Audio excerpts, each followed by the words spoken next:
Capítulo 26, Londres, 2003. Algum tempo depois de Sadie Sparrow sair, as chaves de Loines enfiadas com segurança na bolsa da detetive, Alice foi para o Jardim dos Fundos. Estava chegando o crepúsculo e um silêncio melancólico caíra com a sombra. Ela seguiu o caminho de tijolos cobertos de vegetação, registrando tarefas corriqueiras que precisariam ser feitas nas próximas semanas.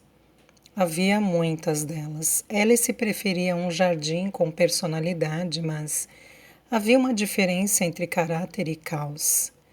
O problema era que não saía para o jardim com muita frequência. Ela adorava estar ao ar livre, nos tempos de antigamente. Um emaranhado de jasmins, estrelas se derramava pelo caminho, e Alice se ajoelhou para arrancar um raminho, segurando-o sob o nariz e respirando o perfume capturado do sol. Por capricho, desamarrou seus sapatos. Em um canto ao lado da camélia, havia uma delicada cadeira de ferro e ela se sentou, libertando os pés dos sapatos e tirando as meias, balançando os dedos na surpresa do ar ameno.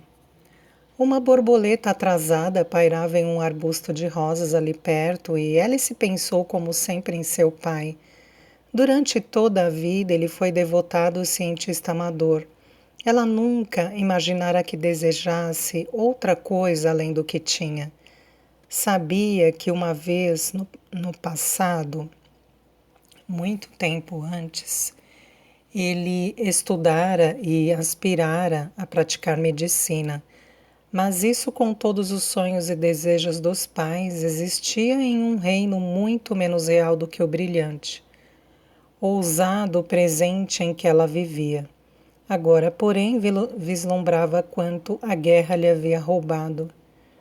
Lembrou-se de fragmentos de conversas, murmúrios e maldições sobre suas mãos trêmulas, sua dificuldade em se concentrar, os jogos de memória que ele costumava fazer tão frequentemente, tentando manter seus pensamentos em ordem.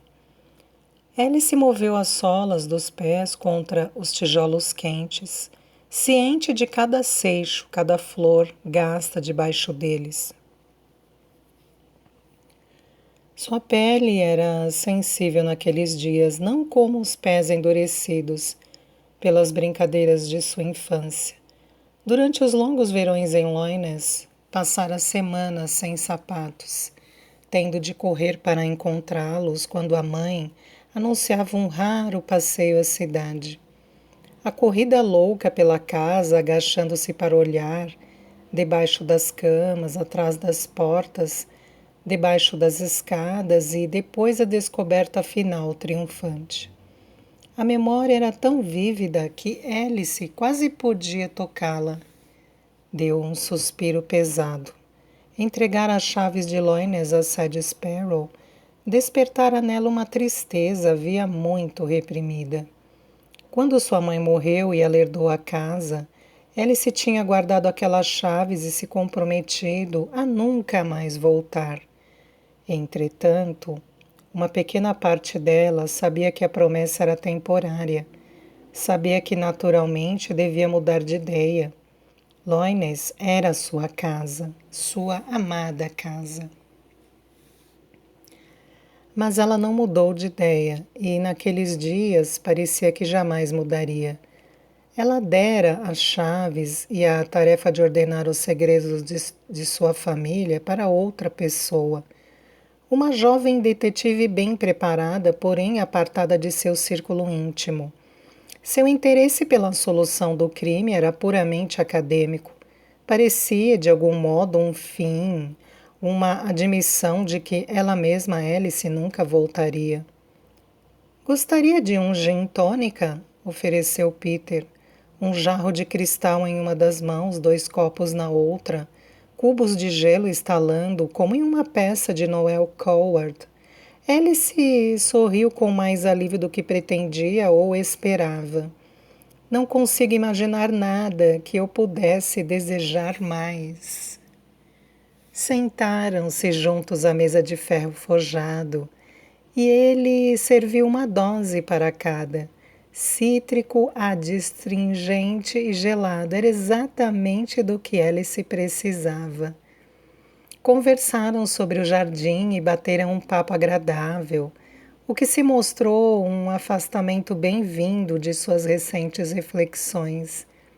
Se Peter percebeu seus pés descalços e pensou que era uma ruptura alarmante do protocolo, era muito educado para dizer isso. Quando terminou, levantou-se e guardou a cadeira no lugar. Suponho que seja hora de ir para casa, disse ele, a menos que haja algo mais que você gostaria que eu fizesse. Não consigo pensar em nada agora. Ele assentiu, mas não saiu, e ocorreu a Alice que uma demonstração de gratidão não seria fora de hora.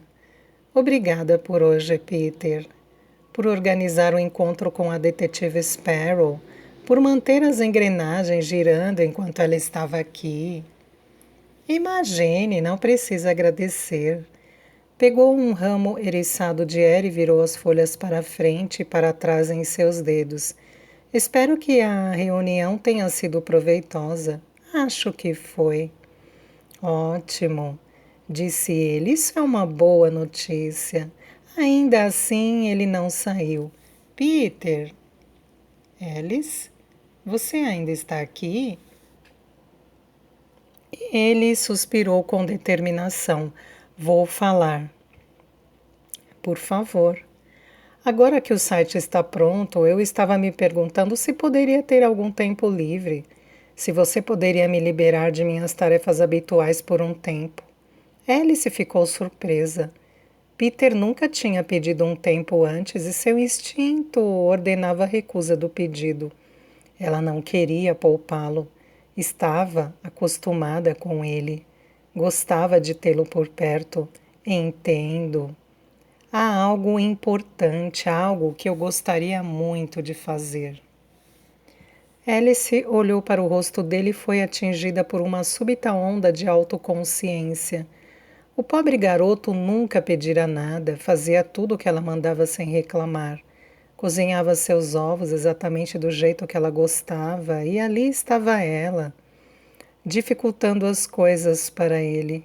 Que megera tinha se tornado! Como isso aconteceu? Alice, que sempre fora cheia de uma alegria sem limites, que enxergava o mundo como um lugar de possibilidades infinitas. Foi isso que aconteceu com Eleanor. Alice engoliu em seco e disse: De quanto tempo você acha que vai precisar? Ele sorriu, denunciando seu alívio. Imagino que 3 ou 4 dias sejam suficientes, incluindo o fim de semana. Fazer o quê? As palavras estavam na ponta da língua, mas Alice as deteve a tempo. Forçou em seu rosto o sorriso mais agradável que conseguiu. 4 dias, então. Vejo você de volta aqui na quarta-feira. Na verdade, Peter, esperava que você viesse comigo. Seus olhos se arregalaram. Numas férias? Peter riu. Não exatamente. Acho que devíamos ir à Cornualha, a Loines, não para ficar no pé da detetive Sparrow, enquanto ela faz sua investigação, apenas para estar lá. Você poderia supervisionar e eu poderia ajudar com os diários e as cartas, ler nas entrelinhas, análise textual. É o que eu faço. Ele observava a Alice com atenção, esperando por uma reação. Uma hora antes ela teria dito não, definitivamente não, mas naquele momento as palavras não saíam. Enquanto eles bebiam o gin e conversavam, havia, na brisa da tarde, um aroma familiar de jardim, de terra úmida e cogumelos. Alice experimentou uma inesperada onda de lembranças e saudade. Havia algo em Loines que ela queria, percebeu. Um sinal da garota que tinha sido, da culpa e da vergonha que sentira todos esses anos e, de repente, precisava dela mais do que tinha precisado de qualquer coisa em muito tempo. Tinha a sensação de que, se fosse começar a deixar as coisas para trás, teria que recuperá-la. E ainda assim, voltar a Loines. Ela havia prometido a si mesma que não faria isso. Simplesmente não conseguia decidir. Esse fato em si era perturbador. Alice Devane não sofria de indecisão. Não podia deixar de sentir que as coisas estavam começando a se desatar, que ela estava perdendo o ponto. Além disso, abrir mão do controle não seria tão ruim.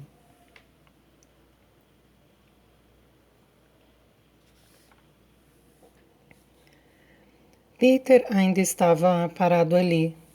Não sei, disse Alice por fim, não sei mesmo. Alice ficou no jardim por mais uma hora depois que Peter saiu. Bebeu um segundo gin e depois um terceiro. Ouviu seus vizinhos enquanto tocavam as tarefas reconfortantes de sua rotina noturna à medida que o tráfego ficava mais intenso. E então diminuía na rua enquanto os últimos pássaros procuravam abrigo. Era uma daquelas noites de verão perfeitas, quando tudo estava no seu auge.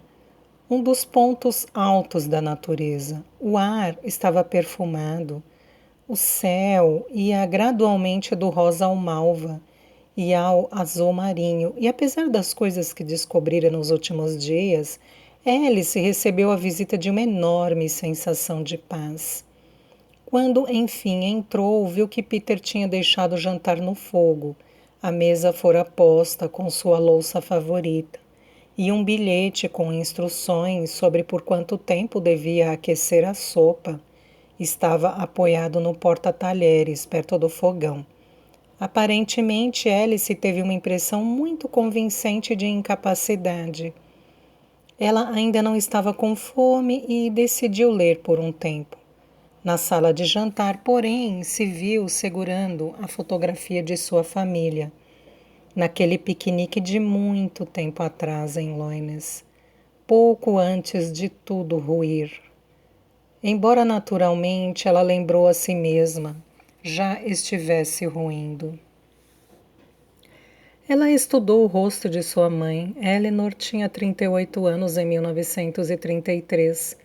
Velha para a mente de uma menina de 16 anos, mas, do ponto em que Alice se encontrava naquele momento, apenas uma criança. Ela havia sido bonita, de feições marcantes, mas Alice se perguntou como não notara a tristeza na expressão da mãe. Olhando em retrospecto, sabendo da provação interminável que Eleanor sofrera cuidando do marido, de que resguardou a situação para si mesma e absorveu duas decepções como se fossem dela, Alice, então podia ver claramente. De certa forma, isso tornava a mãe ainda mais atraente. Havia uma aparência de guarda em sua pose, um aspecto assustador em seu olhar penetrante, além de um peso em seu semblante, de resistência ou talvez de desafio. Ela era frágil, forte, encantadora. Não era de admirar que Ben tivesse se apaixonado por ela. Alice largou a foto. Cleme estava perturbada quando contou a Débora o que tinha visto. Ela tinha 12 anos e meio, dissera Débora, mas era inocente para a idade. Não queria deixar a infância para trás. E, é claro, era uma mãezona. Alice pôde imaginar sua irmãzinha subindo na varanda de madeira da casa de Barcos, pressionando o braço com força contra o vidro, apoiando a testa na parte de trás da mão enquanto olhava pela janela. Como ela deve ter ficado confusa ao ver a mãe e Ben juntos daquele jeito. E como o pai deve ter ficado devastado ao descobrir. Débora também. Pensei que odiaria a mamãe para sempre, depois que Cleme me contou, dissera ela quando Alice disse a mesma coisa. Mas você não a odiou. Como eu poderia depois do que aconteceu com Theo? Sua perda desvalorizava sua infidelidade. Você não acha? Suponho que eu sentia que ela tinha sido punida o suficiente, e minha empatia superou a raiva. Além disso, voltou a se comprometer com o papai, depois de tudo o que aconteceu. Achei que se ele podia perdoá-la, eu também podia. E Cleme? Débora balançou a cabeça. Nunca foi fácil saber o que Cleme pensava. Não voltamos a falar disso. Tentei uma ou duas vezes, mas ela olhou para mim como se eu estivesse falando tolices. Era tão devotada a voar, às vezes parecia que ela conseguia subir acima dos emaranhados humanos comuns que prendiam o resto de nós. Mas será que ela conseguia? De repente, uma nova luz foi lançada sobre o distanciamento eterno entre Cleme e a mãe. Alice sempre tinha presumido que isso era apenas um aspecto da natureza rebelde e solitária de Cleme. Ela nunca tinha imaginado, nem mesmo por um momento, que havia algo tão específico, tão traumático por trás. E quanto a mim? Alice conseguiu se segurar para não dizê-lo. Em vez disso, um pouco mais leve do que se sentia, falou: Não posso deixar de me perguntar por que você não me contou isso antes. Não sobre o caso, não é disso que estou falando, mas sobre tudo. Papai, seu choque, Theo. Os lábios de Débora tremeram em sua linha firme. Todas nós amávamos o papai, mas você, Alice, você o idolatrava. Eu não queria ser quem ia tirar isso de você. Ela tentou rir, mas o som saiu fraco. Meu Deus, até parece que minha decisão foi nobre, mas não foi nada disso. Ela suspirou. Eu não lhe contei, Alice, porque sabia que você me culparia por ter provocado a raiva de papai. Sabia que você ia me culpar, sabia que você estaria certa e eu simplesmente não suportaria. Então ela chorou, a culpa e o pesar combinados, admitindo que tinha se perguntado diversas vezes se a sua dificuldade em engravidar tinha sido um castigo pelo que ela fizera. Mas Alice a confortou. Por um lado, o cosmos não funcionava desse modo. Por outro, sua reação era inteiramente compreensível. Havia sentido uma lealdade ardente pelo papai e uma raiva feroz contra a mãe. Não teria como saber dos terríveis acontecimentos a que tinha dado início. Tantas peças de um quebra-cabeça e todo mundo segurando fragmentos diferentes. A única pessoa que sabia de tudo era Eleanor, e ela não ia falar. Sadie Sparrow tinha ficado confusa com o perdão de Eleanor ao marido. A pergunta silenciosa pulsava por trás de suas palavras. Ela não amava seu bebê? Mas a mãe adorava Theo. Ninguém que a conhecesse poderia ter pensado o contrário. Ela sofrera pelo resto de sua vida, voltando a Loines todos os anos. Mas nunca jogara isso nas costas do marido. O amor não guarda rancor, dissera Eleanor a Débora, na noite antes de seu casamento. E no caso dela era verdade. Eleanor também tinha uma razão extra para ficar junto do marido. A detetive Sparrow tivera dificuldade para compreender, mas Alice sabia que era porque sua mãe acreditava que era culpada, que tudo o que aconteceu foi uma punição por ter quebrado seu voto. Alice olhou de novo para a fotografia. Perguntou-se quanto tempo teria durado o caso de sua mãe com Ben. Teria sido um breve encontro ou teriam se amado? Quando Débora lhe contou, Alice ficou envergonhada. Seus pensamentos foram imediatamente para a casa de barcos na tarde em que Ben a rejeitou. Perguntara-lhe se havia alguém, e a ternura no rosto dele confessara que sim. No entanto, não lhe contara quem era. Lembrou-se dos dois rindo dela, pelas costas, e se sentiu incrivelmente estúpida. Mas Alice já não era mais uma tola.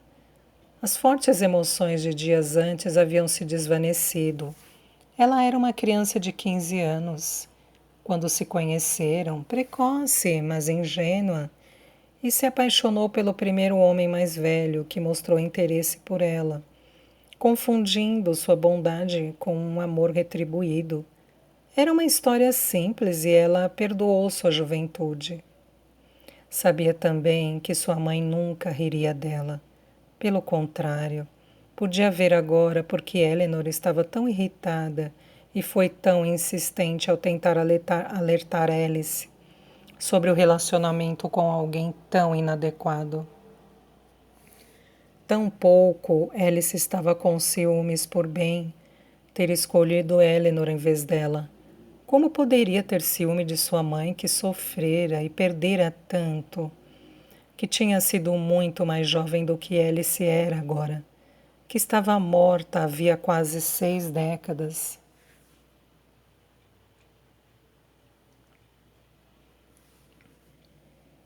Seria como ter ciúme do próprio filho, ou do personagem de um livro lido há muito tempo. Não. Alice não estava com ciúme, era triste. Não nostálgica. Não havia nada de generalizado ou inexplicável em sua emoção. Ela estava triste por sua mãe ter suportado tudo sozinha. Ocorreu-lhe agora, enquanto olhava para o rosto da mãe muito tempo antes, que talvez aquela tivesse sido a atração. Ben era um homem bom, gentil, atraente e livre, dos laços de responsabilidade que às vezes pareciam ser um fardo insuportável para Eleanor. O foco de Alice mudou para o seu pai, sentado na ponta do cobertor de piquenique atrás do grupo. Havia um muro de pedra atrás dele, e ao olhar para a foto, Alice ficou impressionada que seu pai sempre lhe tivesse parecido tão seguro e estável quanto aqueles antigos muros de pedra que atravessavam os campos de Loinas.